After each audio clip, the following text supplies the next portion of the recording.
Ok, kolia restaurant wana restaurant ya loboko. Okoti ko ozo. Mama loboko. Amen. Amen. Olingi kolia kuna mingi. Et pas mama loboko. Nzokande. Amen. Amen. La nourriture cache la mort. Bilei et bomba kaliwa. Oh non, tu vois, moi je ne mange pas au coin ici. Moi je mange seulement dans des grands hôtels. Okozwa kindo ki VIP. Kindo ki Android. Kindo ki ya shawarma. Kindo ki ya poulet mayo. Kindo ki ya champagne. Osomona champagne comme le café. Vraiment. Ba peso champagne au milieu du ya café. Goût ya café na muno. Au café on dit café à matanga. Ozui bo. Montali boy champagne na miso. Na muno ko café. Amen Amen. Champagne. Ozana veste. Oh, café le quoi matanga. Obi café matanga. C'est comme matanga ba protestant. Ezanga sucre. Vraiment. Eza sucre mingi te. Sucre mouke. Oh ba pesa ba 3 heures. O melis ko café ndengwana mais ça champagne. Champagne na miso champagne. Okende koloka na ba veste na ba cravate. Vraiment. Ozo pumbo likolo ya 5 étoiles. Vraiment. Kindo kia VIP eza. Eza kaka ya pamba pamba. Kokanisa te ba chipo wana bandoki bazate. Ansana mbongo mencho. Ndoki. Amen. Amen. Chor na costume. Ndoki azaka pauvreté. Eza bandoki bazana mbongo. Amen. Il a l'argent. Azana mbongo ebele kasi ndoki. Sorcier. Apomboka pena butu. Amen. Amen. Bazali. Bandoki Parce amabiata que bazali. basi batimbeli que ba yebi que ba sorcier bazaka ba pauvre. Mabiata poussière. Il y a des maisons. Ce qui au côté, tu n'as plus sommeil. Une maison hantée. Quand tu dors, bando tu es baby. Tu ne sais pas si tu dors ou bien tu rêves. Tu es entre les deux. Je rêve ou bien je dors. Ou bien je suis debout. Tu te lèves pour essayer de confirmer un peu la situation. Et tu te rends compte que tu es debout. Et ce n'est pas de rêve. Des fois tes oreilles entendent. Parce que la maison est hantée. La maison est remplie des esprits. Et fais attention quand tu dors. Car le portail sera ouvert. Tu verras les démons qui viendront te menacer. Tu seras paralysé dans ton sommeil. Étouffé de foi. Tu commences à crier Jésus. Et malheur à celui qui avait déjà mangé une nourriture qui a été envoûtée et directement qui sombre dans le noir. Et ton étoile s'envole. Alléluia. Amen. Qu'est-ce que tu as mangé? Qu'est-ce que tu es devenu? En toi là il y a quoi? Demande d'abord ton ventre. Libumoué. Obombi nini na kati. Écoute. Une nourriture envoûtée ne pourrit jamais. Ne pourrit jamais. C'est pourquoi Kindoki et Bimakate ou aller biloko ya Kindoki akokende na toilette jamais. Ekoti kala bongo. Ekoti a turtup etele. Attention ka cho musapi. Ekobimate koboya. Omeli eno ekobimate. Ekomona bula fufu ezo ya boye sauter piu. Les kana yo ngana sakaka. Des années et des années. Bambula na bambula. Je connais une fille. Elle était sorcière. Elle avait bouffé son petit frère qui était tout petit là. Tout petit. On a commencé à prier. Ozomona ka moi loboko. Il est parti à Léaki. Léaki ka moi loboko. Aza bébé. Tu regardes dans le ventre. Ça fait comme ça. Et ça tamboula. Ça commence à bouger. Mais qu'est-ce qui fait bouger? C'est pas parce qu'il a beaucoup mangé. Non. C'est la puissance du Saint-Esprit qui bouge. Et ça se sent mal à l'aise. Et que le corps a ressenti l'atmosphère spirituelle le plus avancée. Et c'est instable maintenant. Ça cherche comment sortir. Ça bouge. Ça bouge. Qu'est-ce que tu as mangé qui te bloque maintenant? Depuis que tu as mangé, c'est le jour où tes cycles ont commencé à avoir des problèmes. Tu commences à avoir des douleurs abdominales. J'ai mal. J'ai mal. Est-ce qu'avant c'était comme ça? Depuis que tu as mangé, c'est comme s'il y a des musiciens dans ton ventre. Ils commencent à jouer. Qu'est-ce que tu as mangé? Et aujourd'hui, ta vie est bloquée. Tu n'avanceras pas. Aussi longtemps que cette histoire reste en toi. C'est pourquoi Jésus pouvait dire: toute plante que mon Père n'a pas plantée sera déracinée. Ce que Dieu n'a pas mis en toi doit sortir. Si c'est le serpent, ça doit sortir. Si c'est quelle sorte d'animal qu'ils ont laissé en toi, ça doit sortir. Ça doit sortir. Cette maladie qu'on a déposée en toi, ça doit sortir. Cet esprit qu'on a laissé en toi, ça doit sortir. Tu étais toute petite, innocente que tu es. Tu étais malade. Peut-être avec des gonflements de la gorge. Auto que pas maman quartier. Maman quartier, c'est là nga mwana yo mosapi. Yo me makamwana na yo pamba bipa nyos. C'est là nga mwana yo mosapi. Depuis bacha mwana wana mosapi. Via mwana yeke beba. Oyebite poudre wana koli mwana na gorge Georges basala nani? Nous pensons que confiance. Pas que les langues moineaux. Que mon Dieu te bénisse. Oh, bah yébinga moine mutu. Kaka ya yondia ba koyima mutu. Alléluia. Amen. Alléluia. Amen. Comme kakutu te baje wana na. Dala, moi ceux qui mutu yene baje on est pas na yo. Hein? Mama kati. Konimate. Oh mutu ya mwana eke wa. Yozala wana. Amen. Amen. Personne ne va toucher à tes enfants. Personne. Parce que c'est tous les responsables de cette maison. Je vous avais dit avant-hier ceci. L'autre fois. La Bible nous dit selon. C'est une personne qui n'est pas maître de lui-même. C'est comme une parcelle qui n'est pas sécurisée. Si tu es maître de ton mariage, de tes enfants, personne ne viendra voler la tête de tes enfants. Tout est contrôlé. Tout est contrôlé. Tout est contrôlé. Tout est contrôlé. Tout ce qui est à toi est contrôlé. Personne ne viendra voler chez toi. N'admets jamais. N'admets jamais.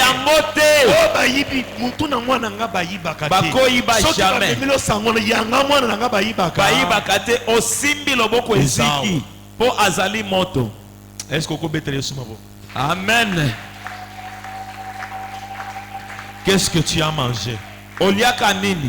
Tu te sens à l'aise. Il y a des foyers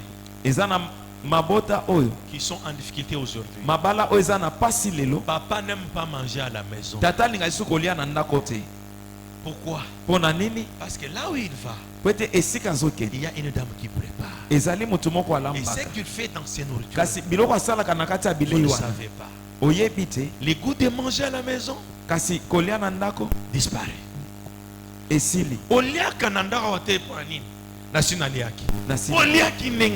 Naliaki na musala. Aliaki epa ya nani? Mama loboko. Mama loboko. Okoyebisa nzambe. Biloko mobile na yo aliaki epima. Asanza yango. Alléluia. Oyo leko sanini. Osanza. Alléluia. Amen. Osanza. Oliaki mabe penza.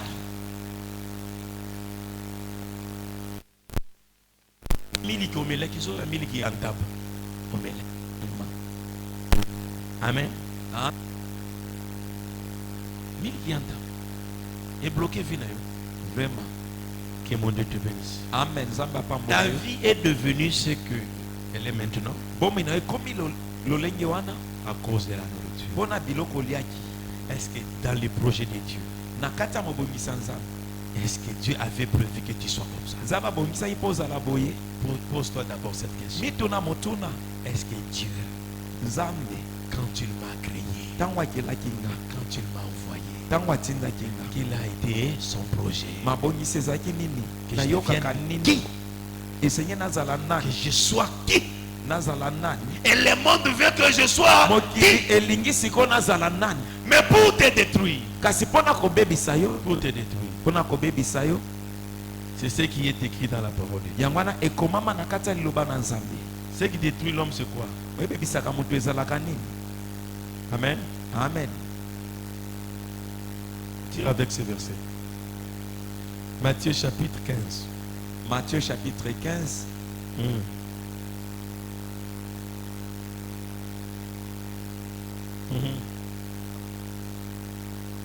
Matthieu 15 combien? 11. Et puis on va. Amen. Ce n'est pas ce qui entre dans la bouche qui suit l'homme, Ce qui détruit l'homme, ce n'est pas ce qui entre. Ezobisa Mais moto eza oyo ezokota te. mais ce qui sort de la bouche, Mais ce qui sort. Kasi C'est ce eza qui- nde oyo ezobima. c'est ce qui suit l'homme. Alléluia. Amen. Parce qu'on y n'est pas ça. Où ezokota, où ezobima. La destruction ne commence pas de l'extérieur. Kobebisama ebandaka libanda te. De l'intérieur. Ebandaka nde na kati. Ce qui est dedans. Oyo eza na kati. Amen. Amen. Quand ça sort, Tango ebimi suffit. nde makambo ebebi. Quand tu as mangé, Tango oliaki tu produis quoi maintenant? sikoyo ozosala nini? C'est ce qui. Amen. Amen. Ce que toi tu produis maintenant comme Oyo effet, là, ozobimisa sikoyo c'est ozomonisa ce qui te sikoyo. détruit. Yango nde ezobebisa. Depuis que tu as mangé, Ota oliaka tu n'as plus de respect. ozali so na respect na bato te. Depuis que tu as mangé, Ota oliaka tu n'as plus peur. obangaka lisusu te. Depuis que tu as mangé, Ota oliaka tu deviens courageux. okomi na courage Yango moko moni soki mwana koti ndoki abangaka mikolo mikolo te. te. Amoni bino nyonso alokwa baleki na Baleki na ye ye. bapeti ya bitinda na ye po etali eloko eleki bino na age. Est-ce que vous comprenez? Amen. Ali eloko eleki yo na Na age. Ye akomi mukolo na yo yokomi petit. akomi azotala yo boyi. Oyo kitisi elongi azobude yo. Mokose tala ne Amen, azopanga eh. moto amolai miso. Amen. Amen. Alobi oyo azoloba yango bino fo bosalela. Vraiment. Azali ko s'imposer na ndako. Ali eloko eloki ye na age, Na age. eleki yo na age. Bino nyonso ndako wana bokomi kaka bana mike. Mpona ye c'est lui le chef. Ye akomi mokolo. Ye Malgré azokonza. mandefu na yo, malgré eloko moko te. Azomona opamba. Oza petit. Est-ce que tu comprends? Ososoli. Est-ce que tu comprends? Je Ozososola. suis ton père. Ton père est en zot. Na molimo kuna. Il est plus Oza vieux que bébé. toi. Amen. Amen. Donc ce que cette personne possède, O bato mosusu aza nango. c'est fort. Eza mabe makasi. C'est fort. Eza mabe makasi. C'est pourquoi, Yango wana au lieu d'être possédé par des démons, na esika la sorcellerie, l'envoûtement, bademo na to mpe kindoki soyez remplis du Saint-Esprit. botondisama na molimo mosantu. Soyez remplis du Saint-Esprit. Botondisama na molimo Le mosantu. Saint-Esprit, là où il habite, Molimo mosantu il esika afandaka s'impose. apesaka nguya Il s'impose. amipandisaka. Personne ne viendra t'étouffer Moto la moko nuit. te akotingisa yo. Personne alors Moto personne. moko te akosimba yo. Ce que vous avez Saint-Esprit, donc il faut abangayo. Amen. Parce que les qui est na mukolo. Amen. Les qui est na mukolo. Na mokolo. Il y a quoi kibino na mukolo pour être beau soso la te kibino bozana nai. Amen. Amen. Ce que les gars sakana bino ke abebi si mai bomela. Mabumu patient. C'est pourquoi vous semblez la ya solo. Vraiment. Amen. Amen. Koya église te pona koya sambela ya solo. Ce que milobi naza chrétien ya solo. Ya solo. Vous allez montrer ce soir, ils ont une église. Au cours d'un an, il y a une église du 1er jusqu'au 30. Nous avons Christ. Parce que mon Christ faisait vie. Amen. bavivaka yango Amen. babikaka yango. Amen. eza koya na église te nde esalaka okoma mokristo. Christ. mokristo bavivaka yango. Amen. nga na chrétien. Amen. Un chrétien azalaka ndenge ye nini. Ndenge nini. kamba bato oza koyib oza lukuta oza masumu ya mike mike eza na masumu ya mike mike yo oza nanu kuna. Bantenya masumu nde bazomona yo. tomwa masumu ya mike mike okokima oza nanu. sikoyo mosusu oyo oza ndenge kasi masumu wana eza na deux dimensions. eza masumu ya nzoto na masumu ya makanisi. sikoyo ya nzoto oyo ozokoka emo ya makanisi okolonga ndenge soki okanisi sumuki mais contrôle na yo nzambe apambola yo. Amen. Amen. Amen. nzambe apambola yo. Amen.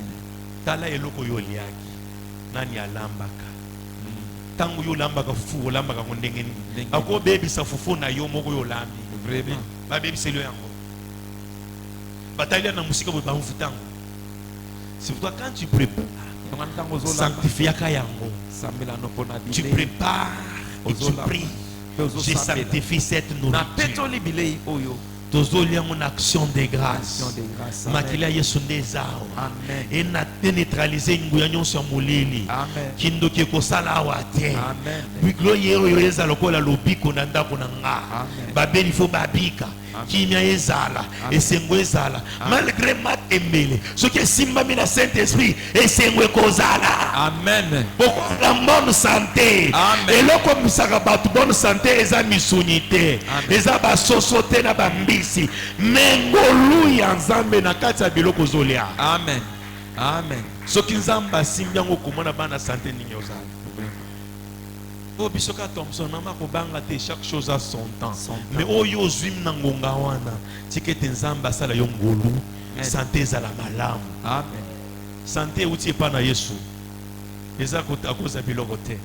Eza na bato bazana mbongo ebele mais otali santé médiocre. Vraiment. Otali oyo abelaka ko sorkorto vraiment. Mbongo azana ngo. Bloko koleza na ngope ebele. Mais yo na bandunda na bitekuteko. Toliaka nangolo na nzambe osimba toke. Amen. Amen. Amen. Yeba ke eko changeaka. Mais yeba ozolia nini? Telema biskozali. La nourriture. Bilei. Ce que tu ne sais pas, oyebite. demande à Dieu de te le révéler. Senga nzamba la kisa. Nafanda ki ya mesa ya nani? Bamsusu bafanda na ba mesa ya bokoko, ya ba cérémonie. Soso balambelaka ba cérémonie yango oliaka. Vie etikala kuna. Vraiment. Misuni oyo balambelaka ba offrande ba sacrifice yango oliaka. Il faut to sambela sikoyo. Yebi sanzang. Tango zo sambela. Liboko na yo na kati ya libumu na yo. Et sengeli o détecter ces mensonges et côté na kati ya libumu na yo. Ces mensonges eux kota oyo yebite oyo sala musala na kati ya vida yo lelo esengelo yebisa nzambe ebanda ko bima na kati na yo oyo yebite nzamba sani a révéler na lingo banda ko sambe ozo yebisa nzambe ces mensonges na libo nanga ezana bi tabambula na bambula oyo na yebite Zambe lelo on révélé biso que vie abatwebele Jésus et batami kuna Jésus bile Hosanna amen mokolo zwaki pasi ayaki kosunga ngai. Commence à prier. Nyoso balona libumu. Libanga bajana libati. Nyoka bajana libumu. Bafume o bajana libumu. Zelo bajana. Eba na kobima. Ona kobo sana pasi. Aba na kobima na asikota ya motema. Eba na kobima na kobima. Osobeta libumu. ozosambela Zokana kulusu Yesu azake sikana kolobimisa semasa nyonso ya